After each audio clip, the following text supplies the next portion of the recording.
Hi, I'm Andrew from Parlogram, and welcome to a new series exploring the albums of the Kinks. In this series, I'll be using this remarkable new book by Doug Hinman and Andrew Sandoval to guide us through some of the most important albums of the 1960s. We'll follow the Kinks album by album, starting in 1964 and continuing through to Muswell Hillbillies in 1971. So, let's start at the beginning.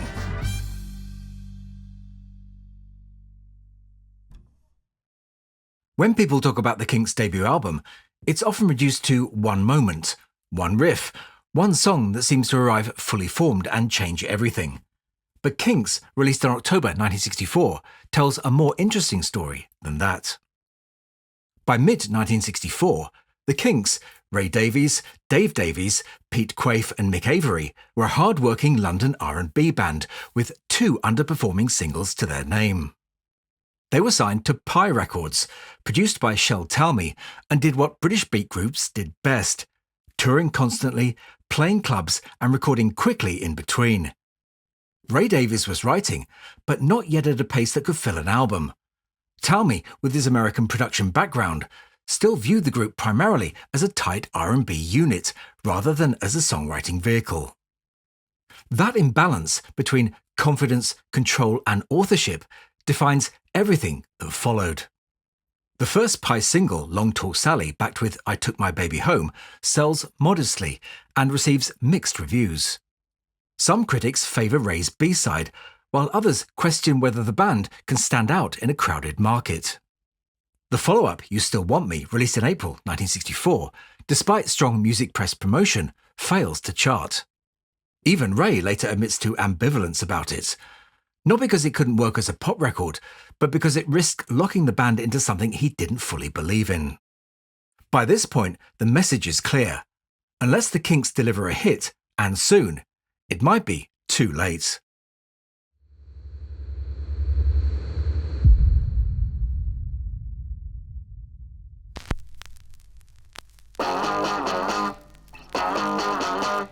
What often gets missed in the story of You Really Got Me is that it doesn't begin at Pi or IBC. In March 1964, Ray Davies demos the song at Regent Sound. Nothing about it suggests an obvious hit, and Ray later admits that, at the time, no one hears it as one. He later explains that the lyric came from watching girls dancing in clubs, that feeling of being so overwhelmed you can't articulate it properly. As the book documents, multiple recording attempts begin in early June at Pi. The first version, version 1, is recorded with heavy echo. Ray later calls it slow and awful. Dave Davies is blunter, recalling that it bore little resemblance to what they were doing on stage. What's extraordinary is what happens next. Ray intervenes. According to the book, he goes directly to Larry Page and Pi's managing director, Louis Benjamin, threatening to withhold the mechanical license if the record is released as it stands. For a songwriter in 1964, that's an extraordinary move, and it works. The decisive recording takes place at IBC Studios.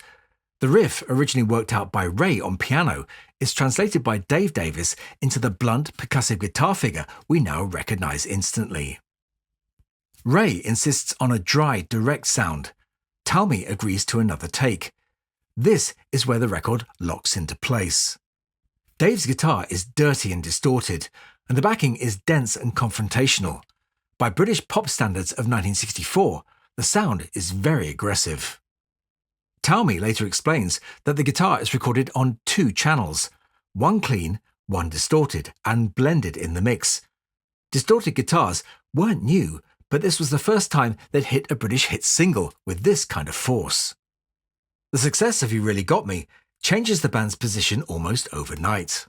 It reaches number 1 in the UK on the Melody Maker and Record Retailer charts, breaks the US top 10, and charts internationally. The Kinks are no longer justifying their place on Pi's roster, they're a commercial proposition. The obvious next step is an album. The album's material is recorded across June, July and August 1964, mainly at Pi Studios, often in 3-hour blocks, squeezed in between gigs and television appearances. One detail often overlooked is the role of session drummer Bobby Graham. Session notes show that Graham plays most of the drums on the album, despite Mick Avery already being a full band member. That wasn't unusual at the time. Think Andy White drumming for Ringo Starr on Love Me Do. But it does affect how the record sounds. Kinks is assembled largely from material recorded between January and August 1964. Of its 14 tracks, only 5 are Ray Davies originals. The rest are drawn from the R&B and rock and roll repertoire that still defined British debut albums at the time. In Britain, the album appears as Kinks. In America, released by Reprise, it's retitled You Really Got Me and reduced to 12 tracks. The running order is reshaped, several songs are removed, and the emphasis is placed firmly on the hit single. Both versions are valid, but they tell different stories.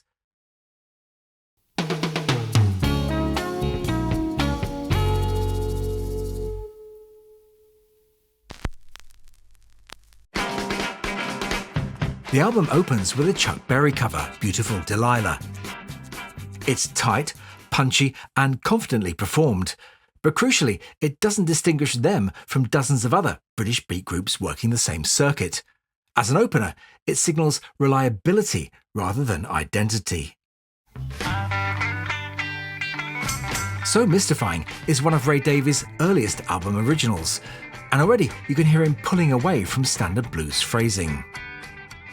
It's not a fully formed Ray Davies song yet, but it shows a songwriter more interested in mood and perspective than bravado, an early hint of where he's heading.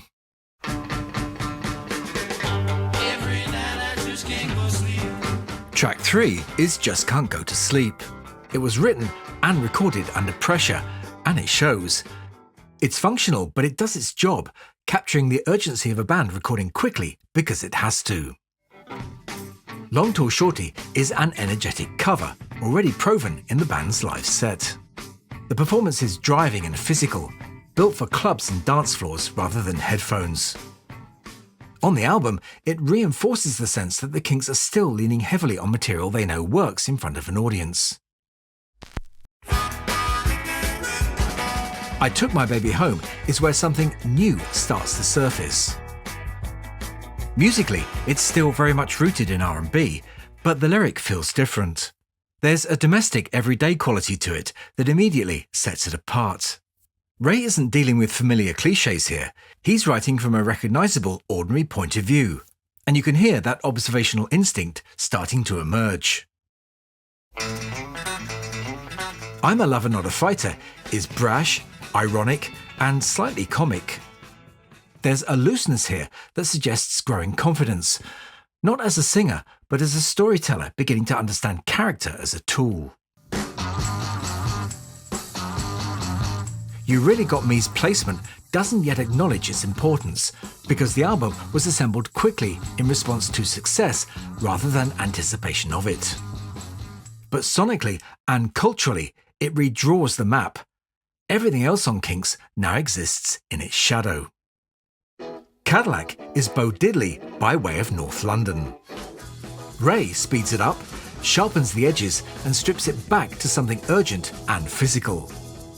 The Kinks aren't reinventing the song, but they are asserting ownership through attack and tempo.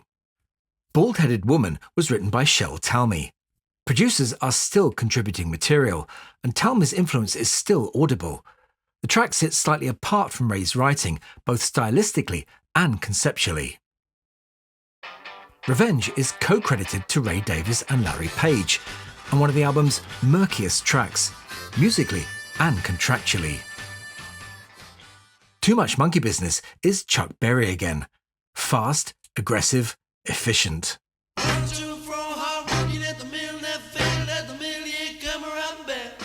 This is the Kinks in full club mode, playing to their strengths as a live unit. There's no attempt to reinterpret or soften it. It's delivered with urgency and bite, reinforcing the album's R&B backbone. I've Been Driving on Bald Mountain marks a tonal shift. It's not one of the album's most discussed moments, but it contributes to the sense that Kinks isn't moving in a straight line. It's pulling from multiple directions at once.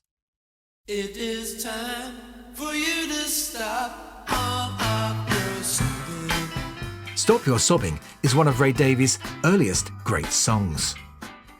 This is Ray writing about feelings rather than performing them. Its enduring quality is confirmed decades later when Chrissie Hynde records it with the Pretenders, a clear acknowledgement of the song's strength beyond its original context.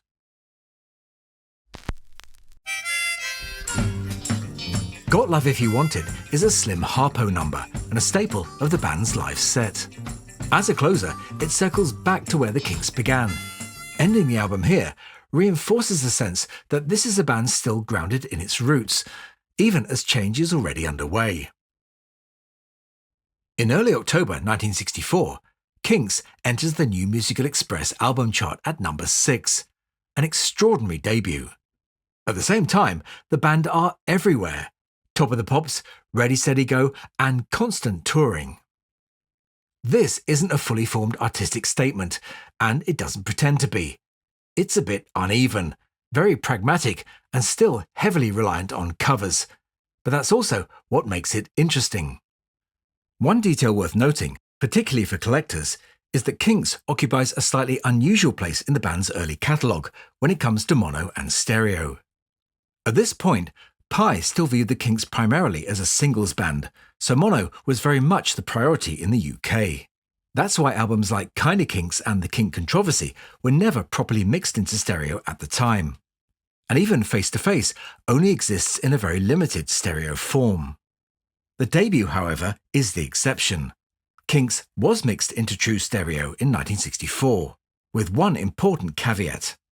You Really Got Me itself only survives in fake stereo, as the original session tapes had already been wiped once the mono master was completed. What's especially interesting is how the stereo mix was used.